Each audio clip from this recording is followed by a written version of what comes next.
ॐ तव कथामृतं तप्तजीवनं कविभिरीडितं कल्मषापहं श्रवणमङ्गलं श्रीमदाततं भुवि गृह्णन्ति ये भूरिदा जनाः।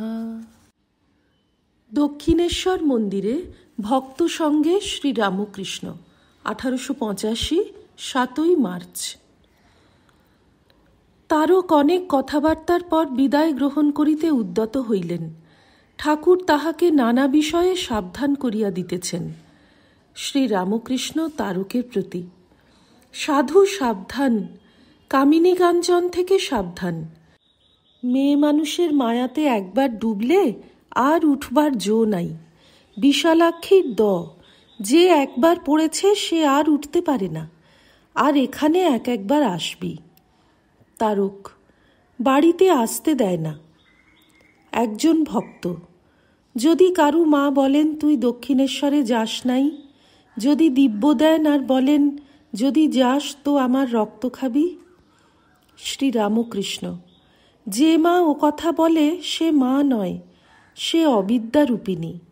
সে মার কথা না শুনলে কোনো দোষ নাই। সে মা ঈশ্বর লাভের পথে বিঘ্ন দেয়। ঈশ্বরের জন্য গুরুজনের বাক্য লঙ্ঘনে দোষ নাই। ভরত রামের জন্য কৈকেয়ীর কথা শুনে নাই। গোপীরা কৃষ্ণ দর্শনের জন্য পতিদের মানা শুনে নাই। প্রহ্লাদ ঈশ্বরের জন্য বাপের কথা শুনে নাই। বলি ভগবানের প্রীতির জন্য গুরু শুক্রাচার্যের কথা শুনে নাই।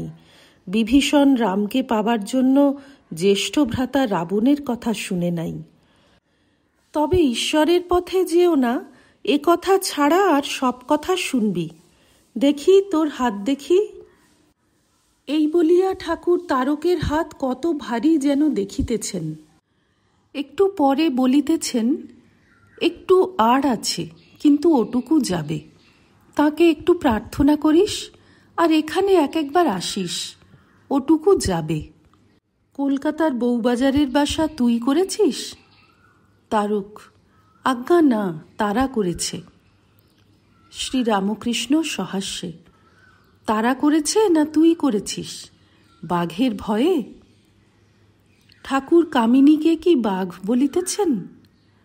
তারক প্রণাম করিয়া বিদায় গ্রহণ করিলেন। ঠাকুর ছোট খাটটিতে শুইয়া আছেন, যেন তারকের জন্য ভাবছেন। হঠাৎ মাস্টারকে বলিতেছেন, এদের জন্য আমি এত ব্যাকুল কেন? মাস্টার চুপ করিয়া আছেন, যেন কি উত্তর দিবেন ভাবিতেছেন। ঠাকুর আবার জিজ্ঞাসা করিতেছেন আর বলিতেছেন, বলো না। এদিকে মোহিনী মোহনের পরিবার ঠাকুরের ঘরে আসিয়া প্রণাম করিয়া একপাশে বসিয়া আছেন। ঠাকুর তারকের সঙ্গীর কথা মাস্টারকে বলিতেছেন।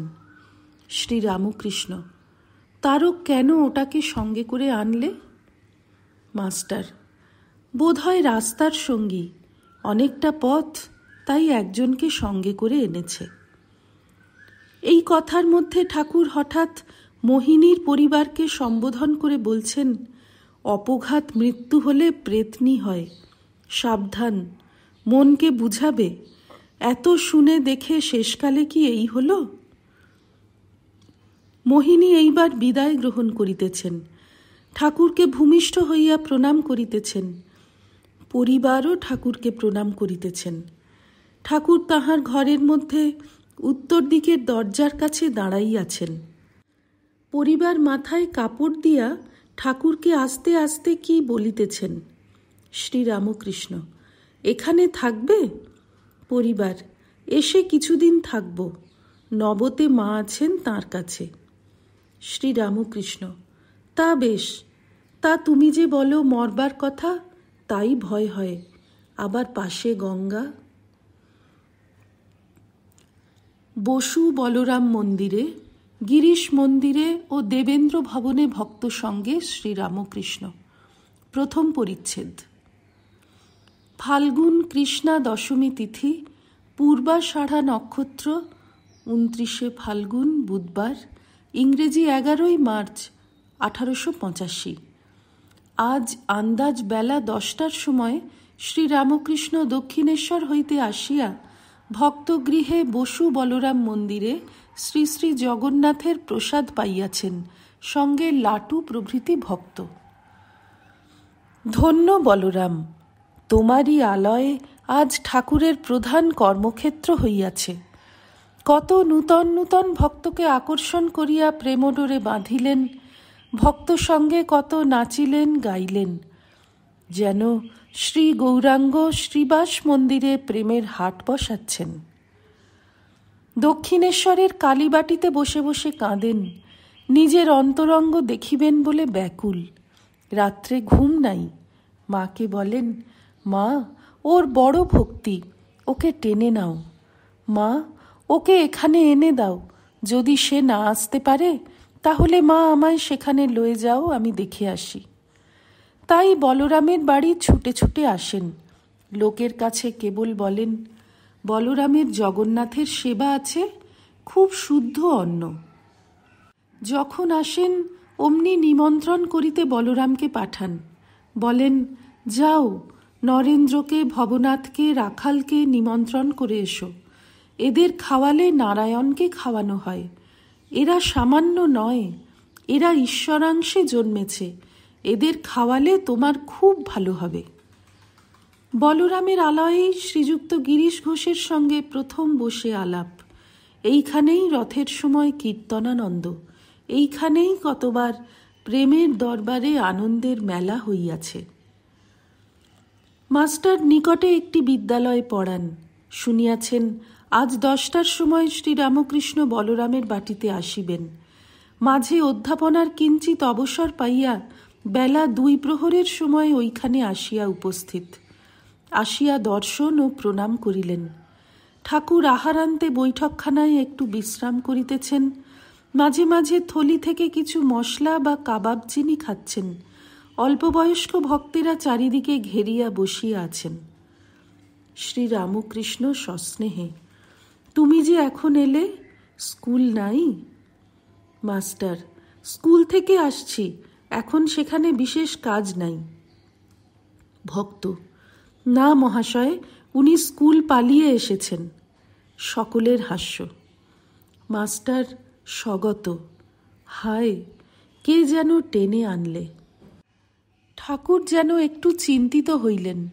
পরে মাস্টারকে কাছে বসাইয়া কত কথা কহিতে লাগিলেন। আর বলিলেন, আমার গামছাটা নিংড়ে দাও তো গা, আর জামাটা শুকোতে দাও, আর পাটা একটু কামড়াচ্ছে, একটু হাত বুলিয়ে দিতে পারো?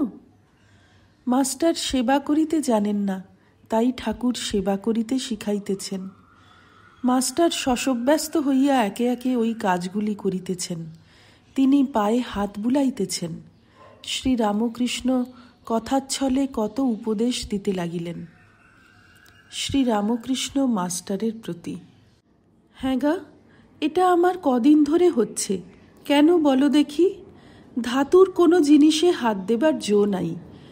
একবার একটা বাটিতে হাত দিছিলুম, তা হাতে শিঙি মাছের কাঁটা ফোটার মতো হলো। ঝনঝন কনকন করতে লাগলো। গাড়ু না ছুঁলে নয়, তাই মনে করলুম গামছাখানা ঢাকা দিয়ে দেখি তুলতে পারি কি না। যাই হাত দিয়েছি, অমনি হাতটা ঝনঝন কনকন করতে লাগলো। খুব বেদনা। শেষে মাকে প্রার্থনা করলুম, মা, আর অমন কর্ম করব না, মা এবার মাপ করো। হ্যাঁ গা, ছোট নরেন যাওয়া আসা করছে, বাড়িতে কিছু বলবে? খুব শুদ্ধ, মেয়ে সঙ্গ কখনো হয় নাই। মাস্টার, আর খোলটা বড়। শ্রীরামকৃষ্ণ, হাঁ, আবার বলে যে ঈশ্বরীয় কথা একবার শুনলে আমার মনে থাকে। বলে, ছেলেবেলায় আমি কাঁদতুম, ঈশ্বর দেখা দিচ্ছেন না বলে। মাস্টারের সঙ্গে ছোট নরেন সম্বন্ধে এইরূপ অনেক কথা হইল। এমন সময় উপস্থিত ভক্তদের মধ্যে একজন বলিয়া উঠিলেন, মাস্টার মহাশয়, আপনি স্কুলে যাবেন না? শ্রীরামকৃষ্ণ, কটা বেজেছে? একজন ভক্ত, 1টা বাজতে 10 মিনিট। শ্রীরামকৃষ্ণ মাস্টারের প্রতি, তুমি এসো, তোমার দেরি হচ্ছে, একে কাজ ফেলে এসেছ। লাটুর প্রতি, রাখাল কোথায়? লাটু: চলে গেছে বাড়ি। শ্রীরামকৃষ্ণ: আমার সঙ্গে দেখা না করে? ওম নিরঞ্জনম নিত্যমনন্তরূপং ভক্তানুকম্পাধৃতবিগ্রহং বৈ ঈশাবতারং পরমেশমিড্যং তং রামকৃষ্ণং শিরসা নমামঃ।